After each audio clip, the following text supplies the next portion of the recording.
से बहुत दूर एक गांव था। उस गांव में एक बरगद का पेड़ था। उस पेड़ पर एक झूला लटका हुआ था, लेकिन कोई भी गांव वाला उस झूले पर बैठने की हिम्मत नहीं करता था। एक दिन घसीटा और उसकी पत्नी निर्मला सो रहे होते हैं। तभी उन्हें खिड़की से किसी के रोने की आवाज आती है।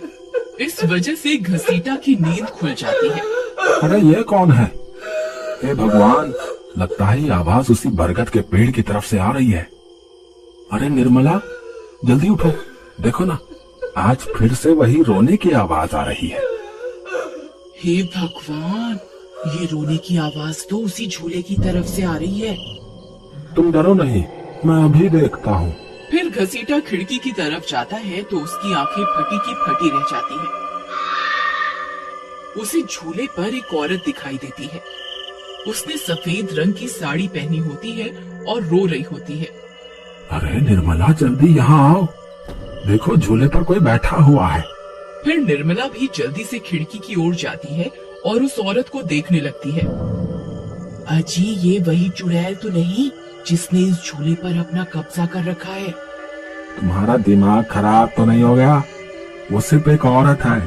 अजी, भला रात के 2 बजे कौन पेड़ के नीचे झूला झूलता है?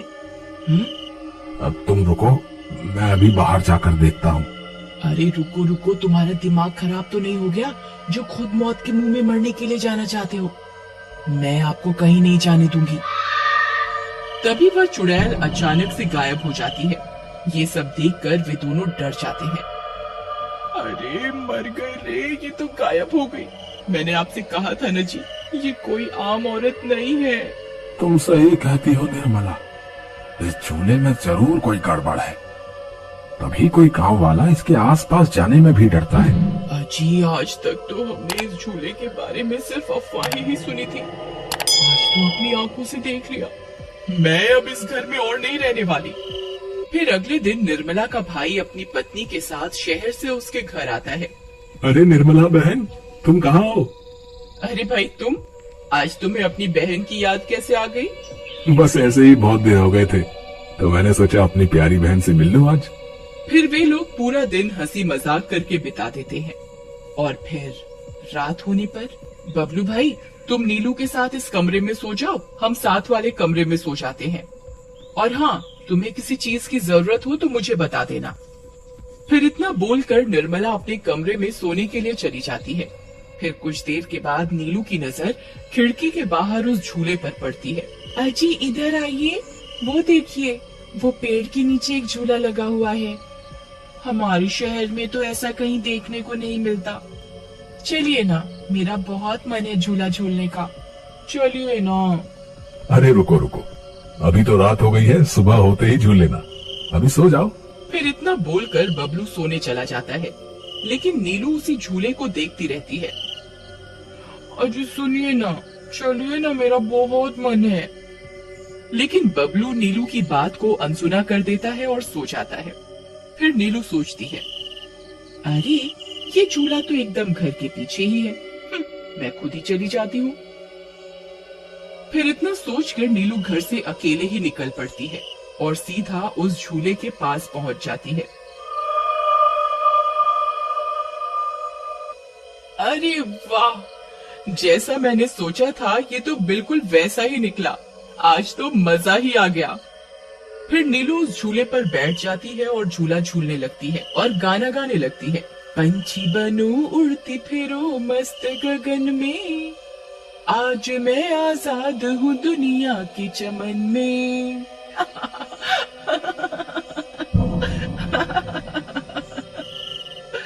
अरे वाह। फिर नीलू कुछ देर रात खुशी खुशी झूला झूलती रहती है। अरे वाह, आज तो मजा ही आ गया। चलो घर चलती हूँ, अगर इनकी नींद खुल गई तो ये बहुत नाराज हो जाएंगे। फिर जैसे ही नीलू उस झूले से उतरने लगती है तो उसे महसूस होता है कि किसी ने उसे पकड़ कर रखा है और वो झूले से नीचे नहीं उतर पा रही। वो बहुत डर जाती है। अरे अरे ये क्या, कौन है जिसने मुझे पकड़ कर रखा है?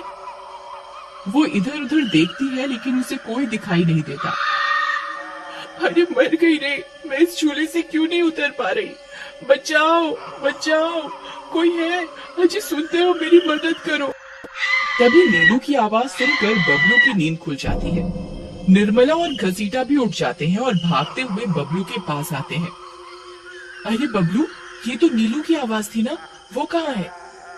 तभी घसीटा की नजर उस झूले पर पड़ती है। उसे नीलू उस पेड़ के नीचे पड़ी हुई दिखाई देती है।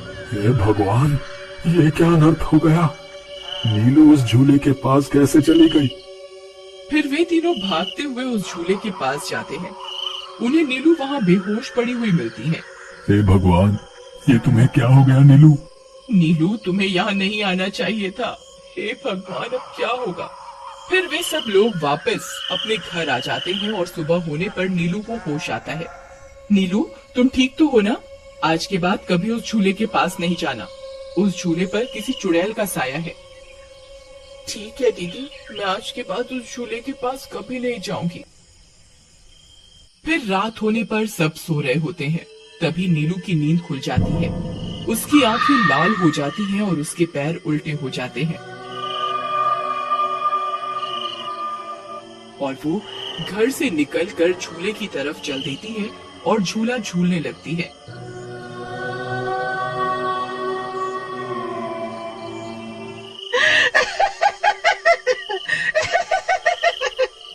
उसकी हंसी सुनकर उन सबकी नींद खुल जाती है।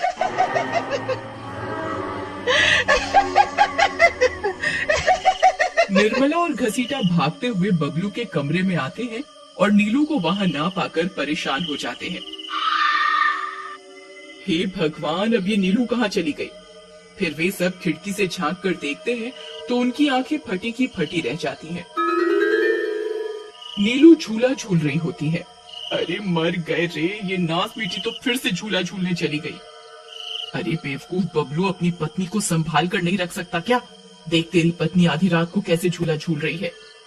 दीदी, मुझे माफ कर दो। मैंने इसे समझाया भी था कि उस झूले की तरफ कभी मत जाना। अरे जल्दी चलो, हमें अभी नीलू के पास जाना होगा, कहीं कोई अनर्थ ना हो जाए। फिर वे तीनों भागते हुए उस झूले के पास पहुंच जाते हैं। ए नास बेटी नीलू, चल जल्दी से इस झूले से नीचे उतर। तुझे कल भी समझाया था ना, इस झूले की तरफ नहीं जाना। एक बार में समझ नहीं आता क्या?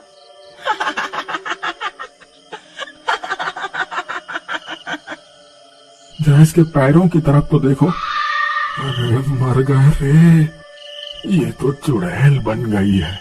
अरे मर गए रे, मेरी बीवी तो चुड़ैल बन गई। अब क्या होगा? अरे भागो रे भागो, सब अपनी जान बचाकर भागो। अरे मैं तो जीते जी विधवा बन गया। अरे मेरी बीवी तो चुड़ैल बन गई। फिर वे तीनों वहाँ से भाग जाते हैं। तभी उन्हें रास्ते में कुछ गांव वाले मिलते हैं। अरे घसीटा भाई, क्या हुआ? इतनी रात गए कहाँ भागे जा रहे हो? अरे भाई, इसकी पत्नी नीलू शहर से आई थी और रात को वो बरगद के पेड़ के नीचे बंधे झूले पर झूला झूलने चली गई। अब उस चुड़ैल ने उसके शरीर पर अपना कब्जा कर लिया है। हे भगवान, ये क्या अनर्थ हो गया? चलो हम सब मिलकर अभी वहाँ चलते हैं। फिर वे सब गांव वाले मिलकर वहाँ पहुँच जाते हैं। नीलू अभी भी झूला झूल रही होती है। ए चुड़ैल, बस बहुत हो गया। तूने हम गांव वालों को बहुत परेशान किया है। तेरी वजह से कोई भी रात को इस रास्ते से गुजरने की हिम्मत नहीं करता था, लेकिन बस आज तेरा खेल खत्म करके ही रहेंगे। चलो भाइयों, आज इस चुड़ैल को जिंदा नहीं छोड़ना बता रहे हैं। भाइयों, हमें इस झूले को इस पेड़ से काट कर अलग करना होगा। फिर कुछ गांव वाले खंजर से झूले की रस्सी तोड़ देते हैं। झूला टूटते ही नीलू नीचे गिर जाती है और चुड़ैल गुस्से में नीलू के शरीर से बाहर निकल जाती है। हे गांव वालों, ये तुमने सही नहीं किया, अब तुम सब मरोगे। भाई जल्दी से इस झूले में आग लगा दो, हो सकता है इस झूले के जलने से ये चुड़ैल भी मर जाए। तभी एक गांव वाला उस झूले को आग के हवाले कर देता है। उस झूले में आग लगते ही वह चुड़ैल भी तड़पने लगती है और कुछ ही देर में वो भी जलने लगती है।